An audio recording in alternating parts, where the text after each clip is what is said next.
Hi hello നമസ്കാരം, ഋഷിയാണ്. പുതിയൊരു വീഡിയോയിലേക്ക് എല്ലാവർക്കും സ്വാഗതം. ഞാനിപ്പോൾ നിൽക്കുന്നത് മലേഷ്യയിലാണ് കേട്ടോ, കോലാലംപൂർ സിറ്റിയിലാണ്. ഇന്നലെയാണ് ഞാൻ ഇവിടെ എത്തിയത്. ബാക്കിൽ വെൽക്കം ടു മലേഷ്യ എന്ന് ബോർഡൊക്കെ ഉണ്ട്. അങ്ങനെ ഞാനിപ്പോൾ എയർപോർട്ടിൽ, കോലാലംപൂർ എയർപോർട്ടിലാണ് എത്തിയിരിക്കുന്നത്. അങ്ങനെ ഞാൻ എയർപോർട്ടിൻ്റെ പുറത്തിറങ്ങി കേട്ടോ. പുറത്തിറങ്ങിയപ്പോൾ ഇതാ കൊച്ചി ടെർമിനൽ 3 എയർപോർട്ടിൽ നിൽക്കുന്ന അതേ ഫീലാണ്, അതുപോലെ തന്നെയാണ് ഇരിക്കുന്നത്. എനിക്ക് 5000 രൂപ മാത്രമേ ആയിട്ടുള്ളൂ കേട്ടോ ഇങ്ങോട്ടുള്ള ടിക്കറ്റിന്. അങ്ങോട്ടേക്ക് മാത്രമേ ആയിട്ടുള്ളൂ. വിസ ഫ്രീ ആണ് ഇങ്ങോട്ടേക്ക്, അപ്പോൾ എല്ലാവർക്കും ഇങ്ങോട്ട് വരാൻ പറ്റുന്നതാണ്. പുറത്തൊക്കെ നിറച്ച് പനകളാണ് കേട്ടോ കൂടുതലും. ആദ്യം വന്ന സ്ഥലം ലമാൻ പ്രധാന എന്ന് പറയുന്നൊരു ബൊട്ടാണിക്കൽ ഗാർഡനിലാണ് കേട്ടോ. അവിടെയാണ് ഞാനിപ്പോൾ ഉള്ളത്. ഭയങ്കര വലിയൊരു ബൊട്ടാണിക്കൽ ഗാർഡനാണ്. അവിടെ കുറേ ആദ്യം കണ്ടത് വാഴ പോലത്തെ കുറേ ചെടികളാണ്. പിന്നെ ഞാൻ ഫോട്ടോയിലൊക്കെ കണ്ട പോലത്തെ ഒരു സ്ഥലമുണ്ട് കേട്ടോ. വെള്ളമൊക്കെ ഇങ്ങനെ ചാടിയിട്ട് ചുറ്റിനും പൂക്കളൊക്കെ ഇങ്ങനെ അംഗീകരിച്ചിരിക്കുന്നത്. ഇവിടുത്തെ പ്രത്യേകത എന്ന് വെച്ചാൽ നിറയെ ആൾക്കാർ കല്യാണ ഷൂട്ടിനും കാര്യങ്ങൾക്കൊക്കെ ആയിട്ട് ഇവിടെ വരുന്നുണ്ട് കേട്ടോ. അത് ദൂരെ കാണുന്ന ഈ ബൊട്ടാണിക്കൽ ഗാർഡനാണ് കേട്ടോ മലേഷ്യയിലെ ഏറ്റവും വലിയ റീക്രിയേഷണൽ പാർക്ക്. അതായത് ഇവർ തന്നെ ഉണ്ടാക്കിയ 9.6 ഹെക്ടേഴ്സ് വരുന്ന ഒരു പാർക്കാണ് കേട്ടോ. 1888 ഇത് എസ്റ്റാബ്ലിഷ് ചെയ്തത്. കാണാൻ മുംബൈ താജ്മഹലിന് പോലിരിക്കുന്ന ഈ സ്ക്വയറിന്, ഈ ബിൽഡിങ്ങിന് ഒരുപാട് ചരിത്രം പറയാനുണ്ട് മലേഷ്യയുടേത്. കാരണം ഇന്ത്യയെ പോലെ തന്നെ ബ്രിട്ടീഷുകാരായിരുന്നു പണ്ട് മലേഷ്യയെ ഭരിച്ചുകൊണ്ടിരുന്നത്. ആ സമയത്ത് ബ്രിട്ടീഷുകാരുടെ കൊടി താഴ്ത്തി 1957 ഓഗസ്റ്റ് 30 ഇവിടെയാണ് കേട്ടോ ആദ്യമായിട്ട് മലേഷ്യയുടെ പതാക ഉയർത്തിയത്. ഇതിനു മുമ്പിൽ വലിയൊരു സ്റ്റേഡിയവും കാര്യങ്ങളൊക്കെ ഉണ്ട്. അവിടെയാണ് ഇൻഡിപെൻഡൻസ് ഡേ പരിപാടികളും കാര്യങ്ങളൊക്കെ നടന്നത്. അങ്ങനെ ഈ മെർഡേക്ക സ്ക്വയറിനെ ഇൻഡിപെൻഡൻസ് സ്ക്വയർ എന്ന് കൂടിയാണ് കേട്ടോ വിളിക്കുന്നത്. അങ്ങനെ എനിക്കൊരു വണ്ടി ലിഫ്റ്റ് ചെയ്തിട്ടുണ്ട്. ചേട്ടനാണ് കേട്ടോ എനിക്ക് ലിഫ്റ്റ് തന്നത്. What's your name sir? Richmanan. Okay. Is going to ബട്ടുകേസ് right? Yes, we go to Batikef. What is there in Batukes actually? Batikef is one of the temple for Lord Murugan. Okay. There's a famous, I think, one of the tourist place in Malaysia. Okay. There is a famous in Malaysia. Okay. People come here, sure they will visit Batikef. Because in Malaysia, you must try the food, the many variety of the food. Because many people come here to taste the food here. Because this is a tourism place. Okay. Even though the Muslim is majority here, but the people, other country people come here, one of the main item is Batikef. That's why they want to maintain this. That's why I think here, even though Malaysia has 3 races, they never stop any other religious beliefs. അങ്ങനെ ഞാനിപ്പോൾ ബട്ടുകേസിന് മുമ്പിൽ എത്തിയേട്ടാ. ഞാൻ അദ്ദേഹത്തോട് ചോദിച്ചത്, ഒരു മുസ്ലിം അധിഷ്ഠിത country ആയിട്ടും ഇവിടെ ബട്ടുകേസ് പോലൊരു അമ്പലം ഇത്രയും പുരോഗമനമായിട്ട് നിലനിർത്തുന്നുണ്ട്. അതിന് കാരണം തന്നെ ടൂറിസമാണ് കേട്ടോ. ടൂറിസത്തിൻ്റെ ഒരു വലിയ ഫാക്ടർ തന്നെയാണ് ബട്ടുകേസ്. നമ്മുടെ നാട്ടിലൊക്കെ നമ്മൾ താജ്മഹലൊക്കെ നിലനിർത്തുന്ന പോലെ ഇവർ ബട്ടുകേസിനെ അത്ര അടിപൊളിയായിട്ട് നിർത്തുന്നുണ്ട് കേട്ടോ. ഇവിടെ ഉള്ളിൽ വണ്ടി കയറ്റണമെങ്കിൽ പാസും കാര്യങ്ങളൊക്കെ ഉണ്ടായിരുന്നു കേട്ടോ. ആൾക്കും അതറിയില്ലായിരുന്നു. അതുകൊണ്ട് ആളെന്നെ ഡ്രോപ്പ് ഇടാൻ വേണ്ടി വന്ന ആൾ പൂച്ചോങ് വീട്ടിലേക്ക് പോകുമായിരുന്നു. അപ്പോൾ ആളൊരു ട്രാവലർ ആയതുകൊണ്ട് കേട്ടോ കണ്ടിട്ട് എന്നെ ഇവിടെ ഇറക്കിയത്. ഇവിടെ തന്നെ മുരുകൻ്റെ ഒരു പ്രതിമയും കാര്യങ്ങളൊക്കെ ഉണ്ട്. Thank you so much. നല്ല മനുഷ്യനായിരുന്നു കേട്ടോ. ആളെന്നെ ഇവിടെ വരെ ഇറക്കിയിട്ട് പോയി. ഞാനിപ്പോൾ നിൽക്കുന്നത് ബട്ടുകേസിൻ്റെ മുമ്പിൽ തന്നെയാണ്. ആ മലയോളം പകുതി വരുന്ന മുരുകൻ്റെ പ്രതിമ തന്നെയാണ് കേട്ടോ ഇവിടുത്തെ ഏറ്റവും വലിയ ആകർഷണം. നല്ല തിരക്കുണ്ട്, വണ്ടികളൊക്കെ പുറത്തേക്ക് പോകാനൊക്കെ ആയിട്ട് ക്യൂ ആണ് കേട്ടോ. അങ്ങനെ ഞാനിവിടുത്തെ ആദ്യത്തെ സ്ഥലത്ത് വന്നിട്ടുണ്ട് കേട്ടോ. Sreeramayana cave ticket counter. ഇവിടെ രാവിലെ 8 മണി തൊട്ട് വൈകിട്ട് 9 മണി വരെ ഡെയിലി ഉണ്ട് കേട്ടോ. അപ്പോൾ ഇതിനുള്ളിൽ കയറണമെങ്കിൽ നമുക്ക് ടിക്കറ്റ് തരുന്നുണ്ട്. Brother, how much is the ticket charge? 10 ringgit. 10 ringgit ആണ് കേട്ടോ. 10 റിങ്കറ്റ് എന്ന് പറയുമ്പോഴത്തേക്ക് ഏകദേശം 200 രൂപ അടുത്ത് വരുന്നുണ്ട്. അതുകൊണ്ട് ഞാൻ ടിക്കറ്റ് എടുക്കുന്നില്ല. എനിക്കിവിടെ തന്നെ ഇത് കാണാൻ പറ്റും. അപ്പം ഞാൻ അകത്തേക്ക് പോകുന്നില്ല കേട്ടോ. ഇതിൻ്റെ പുറത്തുനിന്ന് തന്നെ എടുത്തിട്ട് പോകാമെന്ന് വെച്ചിട്ടാണ്. ഇവിടെ ഒരു ചെറിയ അമ്പലമൊക്കെ ഉണ്ട്, അത് ക്ലോസ്ഡ് ആണ് കേട്ടോ. ഇപ്പോൾ സമയം ഏകദേശം 4 മണി അടുത്തായിട്ടുണ്ട്. ഇവിടെ ഒരു വലിയ പ്രതിമയും കാര്യങ്ങളൊക്കെ ഉണ്ട്. മുരുകനാണ് ഇവിടുത്തെ മെയിൻ. പിന്നെ ഇവിടെ ഒരു ഉള്ളിലേക്ക് കയറാനായിട്ട് ഒരു വഴിയുണ്ട് കേട്ടോ. അതിനുള്ളിലേക്ക് ഞാൻ പോകുന്നില്ല. 200 രൂപ കൊടുത്തിട്ട് കേവിനുള്ളിലേക്ക് ഞാൻ പോകുന്നില്ല കേട്ടോ. ഇവിടെ ഒരു അക്ക ഇരിപ്പുണ്ടായിരുന്നു കേട്ടോ. അപ്പോൾ അക്കയോട് ഞാൻ ചോദിച്ചു ഉള്ളിലേക്ക് കയറിയിട്ട് വെർത്താണോ എന്ന്. അപ്പോൾ അക്ക പറഞ്ഞു അങ്ങനെയൊന്നുമില്ല, ഇവിടെ ശ്രീരാമായണ കേവാണ്. അപ്പോൾ രാമായണത്തിലെ കുറച്ച് ഇൻസിഡൻസ് ആണ് കേട്ടോ. ഇതൊക്കെയാണ് ഇതിനുള്ളിലുള്ളത്. ആ ഇൻസിഡൻസ് എല്ലാം കൂടെ വിഗ്രഹങ്ങളൊക്കെ ആക്കിയിട്ട് ജസ്റ്റ് വിഷ്വലൈസ് ചെയ്തിരിക്കുകയാണ്. അവിടെ കുറച്ച് ലൈറ്റും കാര്യങ്ങളൊക്കെ കൊടുത്തിട്ട് അങ്ങനത്തെ ഒരു കേവാണ് കേട്ടോ ഇതിനുള്ളിൽ. അപ്പോൾ ഞാൻ വിചാരിച്ചത് ഇതിനുള്ളിലൂടെ കയറിയിട്ട് ഇതുവഴി നടന്ന് അപ്പുറത്ത് വേറൊരു വലിയ വിഗ്രഹമുണ്ട് അവിടെ വരെ എത്താൻ പറ്റുന്നു. പക്ഷേ അങ്ങനെയൊന്നല്ല കേട്ടോ. അപ്പോൾ ഞാൻ തിരിച്ചു പോവാണ്. 10 റിങ്കറ്റാണ്, ഏകദേശം 200 രൂപ വരും.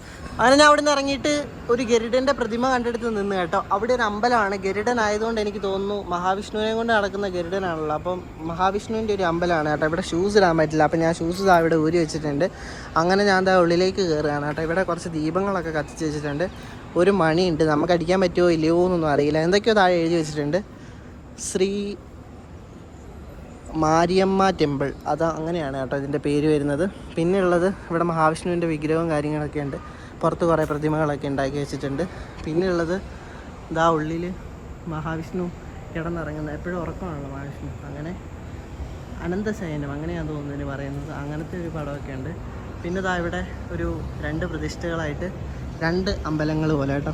ഇവിടെ ഒരു പ്രതിഷ്ഠ, ഇവിടെ ഒരു പ്രതിഷ്ഠ. പക്ഷേ രണ്ടും അടഞ്ഞു കിടക്കാണ്, അതുകൊണ്ട് അതില്ല. പിന്നെ ഇതാ ഇവിടെ കുറേ പടങ്ങളുണ്ട്. എനിക്ക് തോന്നുന്നു മഹാവിഷ്ണുവിൻ്റെ അവതാരങ്ങളാണ്. ഇതാ ഗരുഡൻ്റെ പുറത്ത് മഹാവിഷ്ണു പോകുന്ന ഫോട്ടോസും കാര്യങ്ങളൊക്കെയാണ് കേട്ടോ ഇവിടെ ഉള്ളത്. അങ്ങനെ ഇതും കണ്ടിട്ട് ഞാനിപ്പം അടുത്ത സ്ഥലത്തേക്ക് ഇറങ്ങുകയാണ്. എനിക്ക് തോന്നുന്നു ഇവിടെ ആളുകളൊന്നുമില്ല, അടുത്ത സ്ഥലത്താണ് കൂടുതൽ ആളുകൾ വരുന്നത്. ആ അമ്പലത്തിൻ്റെ പുറത്തേക്ക് ഇറങ്ങുമ്പോൾ തന്നെ വളരെ രസകരമായ ഒരു കാഴ്ചയുണ്ട് കേട്ടോ. ഒരു സുവോളജിക്കൽ പാർക്ക് കാണാൻ പറ്റും. ഇത്രയധികം ആളുകൾ വരുന്നതുകൊണ്ടായിരിക്കും ഇവർ തന്നെ ഉണ്ടാക്കി വെച്ചിരിക്കുന്ന ഒരു സുവോളജിക്കൽ പാർക്കാണ് കേട്ടോ ഇത്. ഇതിനുള്ളിൽ പലതരത്തിലുള്ള മയിലുകളുണ്ട്, തത്തകളുണ്ട്, പിന്നെ എന്തൊക്കെയോ കാണാൻ പറ്റുന്നുണ്ട് കേട്ടോ. ഭയങ്കര രസമാണ് അതിനുള്ളിൽ കാണാനായിട്ട്. ഇതിനുള്ളിൽ കയറണമെങ്കിൽ നമ്മൾ എത്രയോ റിങ്കറ്റ് കൊടുത്തിട്ട് ചാർജൊക്കെ കൊടുത്തിട്ട് വേണം ഉള്ളിൽ കയറാൻ. പിന്നെ പണ്ട് കാലത്ത് ഞാൻ വീഡിയോസൊക്കെ കണ്ടപ്പം ഇതിനുള്ളിൽ പാമ്പൊക്കെ ആയിട്ട് ആൾക്കാർ നിൽക്കുമായിരുന്നു കേട്ടോ. നമ്മുടെ ദേഹത്തൊക്കെ കയറ്റി വിടുകയൊക്കെ ചെയ്യുമായിരുന്നു. കേസിൻ്റെ പുറകിൽ ബോർഡും കാര്യങ്ങളൊക്കെ ഉണ്ട്. അവിടെ നിൽക്കുന്ന മലയാളികളാണെന്ന് തോന്നുന്നു കേട്ടോ. അവിടെ മലയാളമൊക്കെ പറയുന്നുണ്ടായിരുന്നു. അതിൻ്റെ ഫ്രണ്ടിൽ നേരെ ഇവിടെ മുരുകൻ്റെ അമ്പലവും കാര്യങ്ങളൊക്കെ ഉണ്ട്.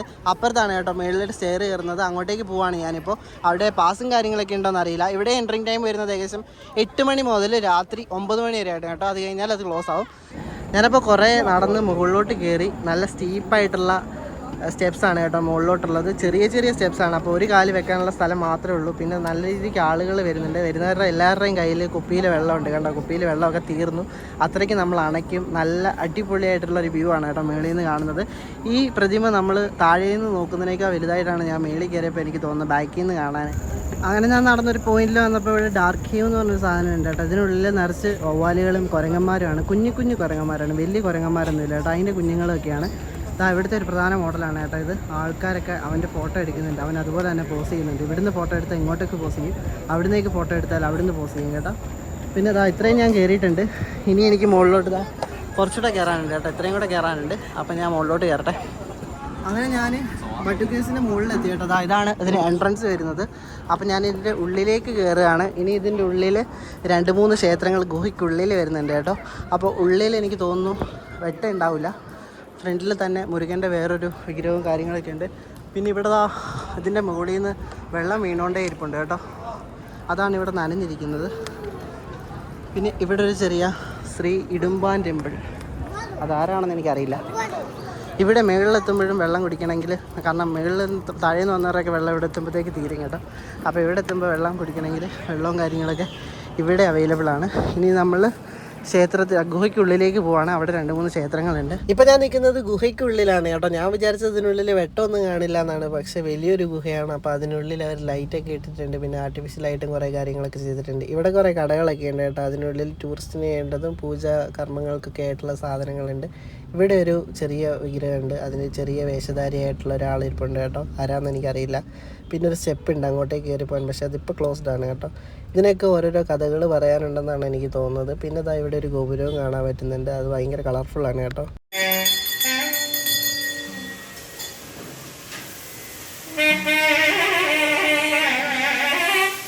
ജാതിമത ഭേദമന്യേ എല്ലാ ആൾക്കാരും ഇവിടെ വിസിറ്റ് ചെയ്യാൻ വരുന്നുണ്ട് കേട്ടോ. അത് പർദ്ദയിട്ട ആൾക്കാരെയൊക്കെ കാണുമ്പോൾ എനിക്ക് ഭയങ്കര സന്തോഷം തോന്നി. കാരണം ഇവിടെ ഒരു വസ്ത്രങ്ങൾക്ക് വിലക്കൊന്നുമില്ല കേട്ടോ. ഇനി കുറച്ച് പടികളൂടെ കയറാനുണ്ട് കേട്ടോ. അങ്ങനെ ആകുമ്പോഴത്തേക്ക് നമ്മൾ വേറൊരു അമ്പലത്തിൽ ചെല്ലും.